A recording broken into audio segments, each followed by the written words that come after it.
बिस्मिल्लाहिर्रहमानिर्रहीम। अस्सलामुअलैकुम। मैं हूं मोहम्मद फ़हीम। खैबर पख्तूनख्वा के साबिक वज़ीर ख़जाना और वज़ीर सेहत तैमूर सलीम झगड़ा को इमरान खान साहब ने सूबाई काबीना में शामिल करने का हुक्म दिया था। इस हुक्म के बाद अली अमीन गंडापुर साहब ने इमरान खान साहब से मुलाकात की और उन्हें कहा कि जितनी भी हम काबीना में इंडक्शन करेंगे या किसी को निकालेंगे तो क्यों ना हम ये जिम्मेदारी आप ही की बनाई गई एहतसाब कमेटी को दे दें कि वो कमेटी किसी को भी निकालने के हवाले से या किसी को भी रखने के हवाले से अपनी सिफारिशात मुरत्तब करे। इमरान खान ने यह आइडिया मान लिया और उसी के ऊपर अमल करते हुए जो सूबाई एहतसाब कमेटी है, जिसमें ब्रिगेडियर रिटायर्ड मुसद्दिक अब्बासी साहब, साबिक गवर्नर शाह फरमान साहब और सीनियर कानूनदान कादी अनवर साहब शामिल हैं, उनको ये टास्क हवाला हुआ और उन्हें चंद नाम दिए गए कि हम इन नामों को सूबाई काबीना में शामिल करना चाहते हैं, तो आप इन नामों पर गौर करें। इस कमेटी ने मुख्तलिफ जो मुजवज़ा उम्मीदवार थे काबीना में शामिल होने वाले, उनकी स्क्रूटनी शुरू की। इन्हीं में से एक तैमूर सलीम झगड़ा भी थे। जो कमेटी कायम की गई है इमरान खान साहब की जानिब से, एहतसाब कमेटी, उसने जो सवालात तैमूर सलीम झगड़ा साहब को भेजे, उन सवालात का जवाब तैमूर सलीम झगड़ा साहब ने दे दिया है और उन सवालात से अब एक नया पिंडोरा बक्स खुल गया है। एहतसाब कमेटी की जानिब से तैमूर सलीम झगड़ा साहब को जो सवालात भेजे गए हैं, उनकी तादाद तकरीबन 24 है, जिनमें से अगर देखा जाए तो 13 सवालात जो हैं वो महकमा सेहत के हवाले से हैं, 3 सवालात जो हैं वो जनरल हैं, जबकि 8 सवालात खजाना के हवाले से हैं। खजाना से मुतालिक जो उनका पहला सवाल था वो ये है कि आपके टाइम के ऊपर आप फाइनेंस मिनिस्टर थे और ज्यादातर वक्त यही खतरा रहा कि आपका जो खजाना है या सूबा है वो डिफॉल्ट ना कर जाए, क्यों हालात इस हद तक गए। दूसरा सवाल यह था कि आपने 36 अरब रुपए पेंशन फंड से विड्रॉ किए हैं और दोबारा वो जमा नहीं कराए हैं, क्यों। तीसरा सवाल यह था कि आप हेल्थ मिनिस्टर भी थे, आप फाइनेंस मिनिस्टर भी थे।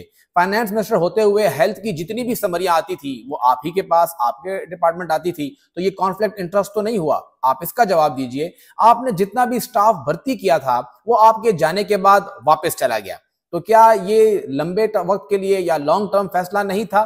साथ ही ये भी कहा गया कि जो लोग लिए गए हैं उनमें से शायद बहुत से लोग आपके करीबी रिश्तेदार भी थे।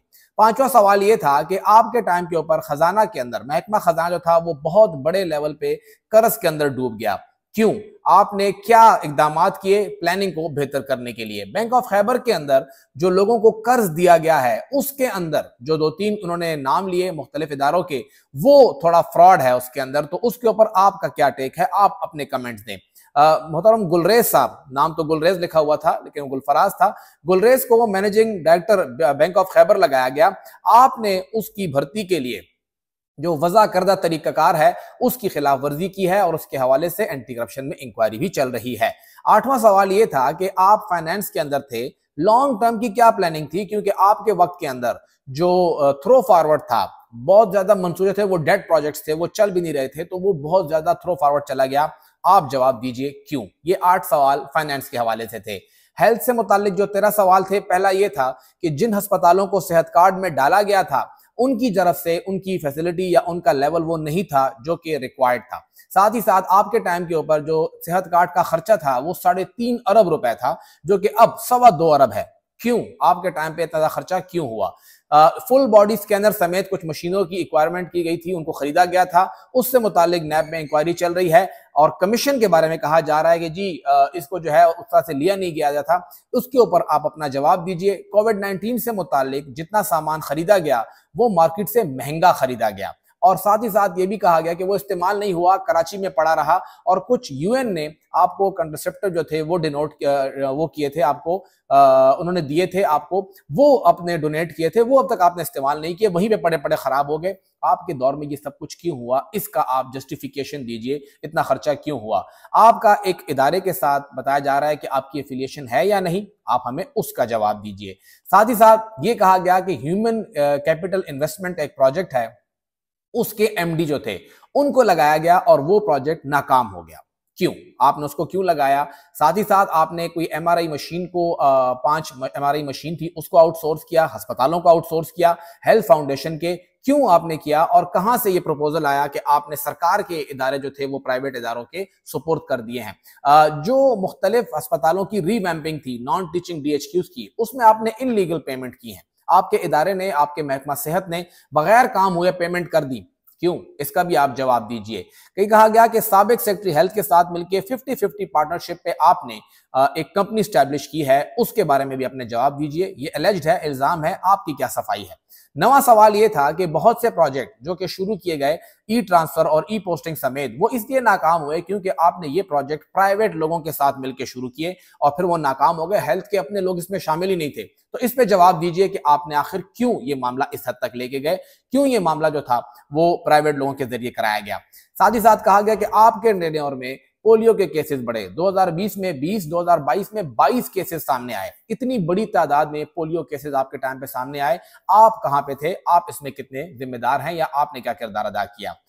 रीजनल डायरेक्टरेट्स जो थे वो हेल्थ डिपार्टमेंट ने स्टैब्लिश किए, लेकिन वो नाकाम हो गए, वो कामयाब ना हो सके, उसमें आपका क्या किरदार था। और ये भी कहा जाता है कि ग्रेड 20 के कुछ लोगों को नवाजने के लिए आपने कुछ सीटें भी क्रिएट की, उसके ऊपर भी जवाब दीजिए। डॉक्टर शौकत जो कि साबिक बहुत ही मशहूर डीजी हेल्थ हैं, उनकी अपॉइंटमेंट से मुतालिक भी जो तैमूर झगड़ा हैं उनसे सवाल हुआ है कि आपने क्यों उनकी तैनाती की। 1.9 अरब रुपए उसने सरकारी खजाने को नुकसान पहुंचाया।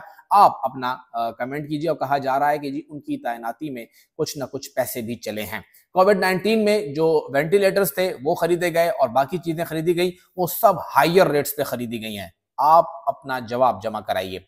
जनरल ऑब्जर्वेशन के 3 सवाल हैं। आपके जो पीएस हैं, पर्सनल सेक्रेटरी हैं, प्राइवेट सेक्रेटरी हैं, रहीम साहब, उसके बारे में कहा जा रहा है कि वो तो अफगान नेशनल हैं, हुंडी कारोबार करते हैं और उसका बैकग्राउंड क्या है। आप बताइए कि आपने इस बंदे को क्यों अपने साथ रखा था।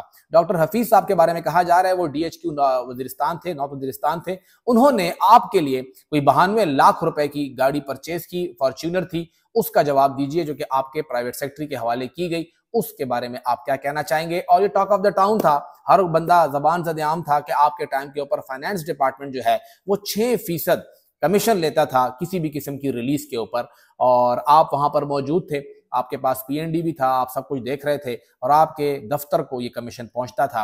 ये टॉक ऑफ द टाउन है, आप इसके ऊपर जवाब दीजिए। ये टोटल 24 सवालात थे जो कि कमेटी ने किए और तैमूर सलीम झगड़ा साहब ने इसका जवाब 35 सफ़ात में दिया है। 35 सफ़ात पर तफसीली जवाब दिया है तैमूर सलीम झगड़ा ने।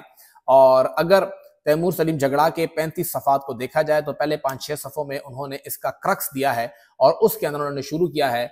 तैमूर सलीम झगड़ा ने कहा है कि बहुत बहुत शुक्रिया इमरान खान साहब का कि उन्होंने मुझे इस लायक समझा कि मुझे कैबिनेट के अंदर शामिल करें, और मेरे लिए एक ऑनर की बात है कि उन्होंने ये कहा। और प्राइम मिनिस्टर, उनको पीएम ही कहा है कि प्राइम मिनिस्टर इमरान खान साहब की डायरेक्शन के ऊपर उन्होंने सब कुछ किया है। और मुझे कहा गया है कि आप बताएं कि आप इस कैबिनेट के अंदर आएंगे तो क्या कर सकेंगे, और पुराने कुछ इल्जामात हैं उस पर बात करना चाहूंगा।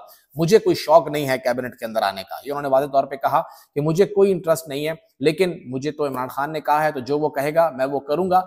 इसके साथ साथ उन्होंने ये कहा कि जो मुझे ये लेटर आया है ये 5 मार्च को मुझे मौसूल हुआ है, और इस लेटर के अंदर जो उन्होंने कहा है कि जो इल्जामात लगे हैं, मैं उसके ऊपर हैरान हूं कि वो ना ही किसी अच्छे होमवर्क के साथ लगे हैं और ना कोई प्लान किया गया है, बल्कि ये नेगेटिवली पोर्ट्रे किया गया है, मुझे निशाना बनाया गया है सियासी तरीकेकार के साथ, और जितने भी सवालात हैं वो सब मेरे मनफी तासुर को उठा रहे हैं, ना कि मेरे अच्छे काम के मुतालिक भी सवाल किया जाए। उन्होंने कहा कि चार्जशीट सी बनाने की कोशिश की गई है, जाली चार्जेस, फेक चार्जेस के साथ मिलके, और मेरे ऊपर सवालिया निशान लगाने की कोशिश की गई है कि जी मेरी परफॉर्मेंस अच्छी नहीं थी। उन्होंने कहा कि ये कहा गया कि जी आपकी परफॉर्मेंस जो है वो बेहतर नहीं रही है, और आप जो मेरे पर इल्जामात लगे हैं वो तमाम मालूमात को ट्विस्ट किया गया है। सबसे पहला उन्होंने ये कहा कि जी आपने पेंशन फंड पेंशन में इस्तेमाल किया है, तो पेंशन का फंड मैं पेंशन में इस्तेमाल ना करूं तो कहां इस्तेमाल करूं, ये तो पेंशन बिल के लिए इस्तेमाल होता है। और उन्होंने ये भी कहा कि मैंने पेंशन फंड इस्तेमाल करते हुए जो मुतल्लिका फोरम है, कैबिनेट है, असेंबली है, जो लोग भी हैं उन सब से मंजूरी लेके इस्तेमाल किया है। ये किसी एक शख्स का फैसला नहीं था कि इसने वहां पे ये फंड इस्तेमाल किया। मुझे चाहिए तो ये था कि आप लोग इंकरेज करते, आप लोग मेरी अप्रिशिएट करते मुझे कि आपने बड़ा अच्छे तरीके से सेहत कार्ड को चलाया, लेकिन सेहत कार्ड से मुतालिक मुझ पर सवाल उठ रहे हैं कि जी आपने अस्पतालों की जो निशानदेही है वो ठीक से नहीं की। तो ये मेरा काम नहीं था, ये टीम का काम होता है, मिनिस्टर का इसमें कोई काम नहीं होता है कि वो अस्पतालों के हवाले से शॉर्ट लिस्टिंग करे या एक अस्पताल को इसके अंदर शामिल करे। इसमें कहा गया कि बहुत सी जो डेटा है उसको मिस कोट किया गया है, मेरी अचीवमेंट जो है उसको हटा दी गई है, उसको साइड पे कर दिया गया है। इस तरह उन्होंने बात की कि पेंशन बोर्ड जो है उससे मैंने अप्रूवल ली थी, खुद से इस पे काम नहीं किया गया था और ये 36 अरब रुपए मैंने वहां लगाए थे, तो ये पेंशन के फंड के लिए ही लगाए गए थे। इसके साथ साथ उन्होंने कहा कि जो एक पोजीशन के बारे में कहा जा रहा है कि आपने इस बंदे को यहां लगाया, एक तो आपने ये नाम ठीक से नहीं लगाया, बैंक ऑफ खैबर का एमडी, दूसरा मैंने उसको नहीं लगाया, बोर्ड की जिम्मेदारी होती है, बोर्ड सब कुछ करता है। और मुझ पे तो बाकी लोग ये भी इल्जाम लगाते हैं कि ये बंदा तो इमरान खान का बड़ा करीबी था, इस बंदे को लगाने के लिए तैमूर झगड़ा ने सब कुछ किया है, तो इमरान खान का इसमें क्या रोल था, वो तो मुखालिफिन इल्जाम लगाते हैं। आप लोग तो कम से कम मुखालिफिन की तरह मुझ पर इल्जाम ना लगाएं, आप तो अपने आप तो मुखालिफिन की जबान जो है वो इस्तेमाल कर रहे हैं। दूसरा उन्होंने कहा कि जी आउटसोर्सिंग की बात हो रही है तो मैंने उसकी अप्रूवल ली है मुतल्लिका हेल्थ फाउंडेशन से, खुद से कुछ नहीं किया है। ये एक आइडिया था, उसको हमने डिस्कस किया है और मुतल्लिका फोरम ने अप्रूवल दी है कि हाँ जी आप इसको अप्रूव करें। आप कह रहे हैं कि ये प्रोजेक्ट जो ह्यूमन कैपिटल का है वो नाकाम हो गया है। आज मुझे वो दफ्तर छोड़े 2.5 साल हो गए हैं, 2.5 साल के बाद आपको प्रोजेक्ट नाकाम नजर आ रहा है, तो मैं 2.5 साल पहले कैसे इसका जिम्मेदार होऊंगा। बाकी जो प्रोजेक्ट्स हैं या उसका वो लगाना होता है, पीडी होता है, ये सब कुछ जो है महकमा प्लानिंग एंड डेवलपमेंट करता है, पीडीडब्ल्यूपी जो है वो प्रोजेक्ट्स की अप्रूवल करता है। मैं बतौर मिनिस्टर इसकी अप्रूवल नहीं करता, मैं इसके अंदर इन्वॉल्व नहीं हूं। जो आप कह रहे हैं कि जी मैं जिम्मेदार हूं, यूएन ने कुछ कॉन्ट्रासेप्टिव जो थे वो डोनेट किए थे, तो मुझे तो पता भी नहीं कि ये कहां पर पड़े हैं और कहां पे है। मिनिस्टर हर एक चीज का जिम्मेदार नहीं होता। और कोविड के दौरान जो भी खरीदारी हुई है वो मैंने खुद नहीं की है, वो डिपार्टमेंट ने की है, डिपार्टमेंट इसके अंदर था और डिपार्टमेंट वहां पे काम कर रहा था। साथ ही साथ उन्होंने कहा कि मेरे ऊपर फेक चार्जेस कहा जा रहा है कि टॉक ऑफ द टाउन है, तो पिछले 2 साल में टॉक ऑफ द टाउन जो चल रहा है जरा आप उसको भी देखिए, आप उसके ऊपर क्यों आंखें बंद कर रहे हैं। साथ ही ये कहा गया कि डॉक्टर शौकत की अपॉइंटमेंट की आप बात कर रहे हैं कि उसमें पैसे चले हैं, तो रिकॉर्ड देख लीजिए, मैं वाहिद बंदा जिसने इसका इनकार किया कि इसको मत लगाएं, मैंने उसको अपोज किया और मेरे दफ्तर को बाईपास करके इस बंदे को लगाया गया है। मैंने इस बंदे को नहीं लगाया, जिसने लगाया आप उससे पूछें। मेरे बारे में ये कहा जा रहा है कि जी मैंने लोगों को रखा था, मेरा एक भाई जो है वो ऑस्ट्रेलिया में है, ठीक ठाक कमा रहा है, मेरा कोई फैमिली मेंबर यहाँ पे नौकर नहीं है, दूसरा अमेरिका में है, ठीक ठाक कमाई कर रहा है, मुझे उनको यहाँ लगाने की जरूरत नहीं है। जिन लोगों को मैंने काम पे लगाया वो प्राइवेट लोग थे। और ये तो हुकूमत चलाने का एक नया तरीका है कि आप हुकूमत के ऊपर, खजाने के ऊपर कोई पक्का पक्का बोझ नहीं बनाते हैं, एक बंदा परमानेंटली आपका एम्प्लॉय हो जाए। वो आए, उन्होंने काम किया और वो चले गए। ये तो एक बेहतरीन मॉडल है जो कि दुनिया चला रही है, आप मुझे कैसे कह रहे कि सब कुछ करें।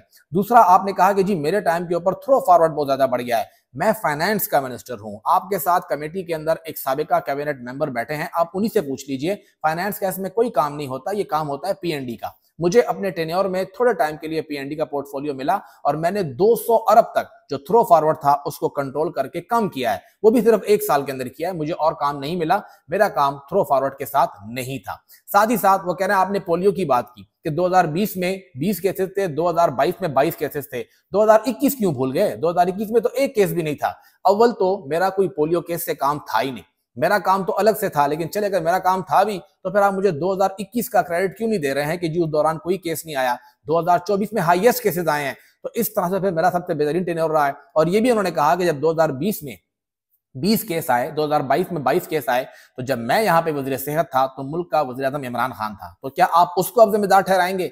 लेकिन यहाँ पे मेरा कोई काम करना नहीं है, इसके अंदर मैं इन्वॉल्व नहीं होता हूँ। आप जो सवालात कर रहे हैं उसके अंदर आप मुझे क्यों इसके अंदर फ्रेम कर रहे हैं? फिर आप साथ ही ये कह रहे हैं कि यहाँ पे जो मैं काम कर रहा था वो काम ठीक से नहीं था। मेरे साथ उस वक्त जितना भी मेरा डेवलपमेंट का काम हो रहा था, तो जो उस वक्त के additional chief secretary planning and development थे शाह अली शाह साहब, उसको आपने ला के अपना चीफ सेक्रेटरी बना दिया। मेरे साथ उस वक्त बतौर फाइनेंस सेक्रेटरी जो इकराम साहब थे, आपने उसको उठा के additional chief secretary planning and development लगा दिया। मेरे साथ जो उस वक्त जो तरीन साहब थे सेक्रेटरी हेल्थ थे, उसको उठा के आपने सेक्रेटरी फाइनेंस बना दिया। तो मेरी उस टीम को, अगर आप कह रहे हैं कि मैंने गलत काम किया, इसी टीम के साथ किया, तो मेरी उस टीम को ला के आपने तरक्कियां दे दी हैं, बेहतर से बेहतर पोजीशन पे रख दिया है और आप ये समझते हैं कि सबसे बेहतरीन ऑफिसर्स हैं, बेहतरीन काम कर रहे हैं, तो फिर मैं कैसे बुरा हुआ? मेरा सारा काम तो ये लोग ही कर रहे थे। अगर मैंने कुछ अच्छा किया है तो इन्हीं के साथ मिलकर किया है, अगर मैंने बुरा किया है तो फिर मेरे उस बुरे के अंदर ये लोग भी जिम्मेदार हैं, हम दोनों जिम्मेदार हैं। बुराई भी हम दोनों की इकट्ठी होगी, ब्यूरोक्रेसी की भी और मेरी भी, और अच्छाई भी होगी तो वो भी उसके अंदर मैं ही जिम्मेदार हूंगा। साथ ही साथ उन्होंने ये भी कहा है कि जो अकाउंटेबिलिटी हो रही है इस कमेटी के जरिए, तो इस कमेटी के अंदर उन्होंने कुछ एतराजात लगाए तीनों मेंबर्स के ऊपर कि मेरा इस कमेटी के ऊपर बिल्कुल जीरो एतमाद है। उसकी वजह क्या है? इस कमेटी के अंदर एक शख्स बैठा हुआ है जो कि वजीर आला को जवाबदेह है, मुशीर एंटी करप्शन मुसद्दिक अब्बासी साहब। दूसरा शख्स जो बैठा हुआ है वो पेशावर का है, वो मेरे साथ उसका ताल्लुक अच्छा होगा या बुरा होगा। अगर कमेटी का फैसला मेरे हक में आता है तो लोग कहेंगे शाह फरमान ने इसको सपोर्ट किया है, मेरे खिलाफ आता है तो लोग कहेंगे शाह फरमान ने इससे अपनी दुश्मनी निकाली है कि एक इलाके के हैं। तीसरा बंदा काजी अनवर साहब है। काजी अनवर साहब के बारे में खुद वज़ीर आला मानते हैं कि उन्होंने जितनी भी एजी ऑफिस में तकर्रियां की हैं उनके कहने पे पॉलिटिकली की हुई हैं। तो ये तीनों लोग तो खुद इस तरह काम कर रहे हैं, अब ये मेरी स्क्रूटनी कैसे करेंगे? तो लिहाजा इस कमेटी का जो भी फैसला आएगा, अगर अच्छा आएगा तो लोग कहेंगे कि जी तैमूर जगड़ा को सपोर्ट किया है, खिलाफ आएगा तो लोग कहेंगे इसके ऊपर एतराज किया है। तो मुझे इस कमेटी के ऊपर बिल्कुल जीरो एतमाद है। साथ उन्होंने कहा कि जब मैं सियासत में आ रहा था तो मैं उस वक्त मैकेंजी में काम कर रहा था, मेरी $6 लाख सालाना तनख्वाह थी। अभी तक अगर मैं वहां होता तो मेरी $20 लाख तनख्वाह होती। मुझे यहां पे आके पैसे बनाने की कोई जरूरत नहीं थी। मैंने जो यहाँ पे काम किया है, अपनी तरफ से बेहतरीन पेंशन रिफॉर्म्स लेकर आया हूं। आज पूरी दुनिया मानती है, बल्कि पूरा मुल्क मेरे ही पेंशन रिफॉर्म्स को ला रहा है। उसके ऊपर आप बात नहीं कर रहे हैं। मैंने सूबे को इंतहाई मुश्किल हालात के अंदर, जब आपके वफाक से पैसे नहीं आ रहे थे, मैंने उसके बावजूद सूबा चलाया, तनख्वाहें दी। एक दिन भी किसी की तनख्वाह लेट नहीं हुई। मेरे आने के बाद सब ने माना कि हाँ, इवन निगरान गवर्नमेंट ने मेरे तमाम स्टाफ्स माने कि मेरे पन बिजली के पैसे रोके हैं, कबाइल के पैसे रोके हुए हैं, मेरा अपना NFC रोका हुआ है। वो तमाम चीजें, जो बातें मैंने की, उन सब ने माना। ये तमाम वो इल्जामात हैं जो मेरे मुखालिफिन लगाते थे, लेकिन मेरे अपनों ने मुझ पर इल्जाम लगाया। इस पे नाराजगी होती है, इस पे दिल खफा होता है। और 9 मई के बाद इन्हीं इल्जामात के जरिए मुझे टारगेट किया गया। आज मेरी अपनी पार्टी मुझे इस बारे में टारगेट कर रही है, तो उन्होंने इसके ऊपर भी काफी गिला किया है। जो ये बातें थी, उन्होंने कहा कि मैं ये तमाम चीजें अपने लोगों के साथ शेयर करूंगा, और जवाब उन्होंने दिया। ये जवाब आने के बाद, जब ये जवाब मिला कमेटी को, तो हमारी कमेटी के कुछ जराये से बात हुई।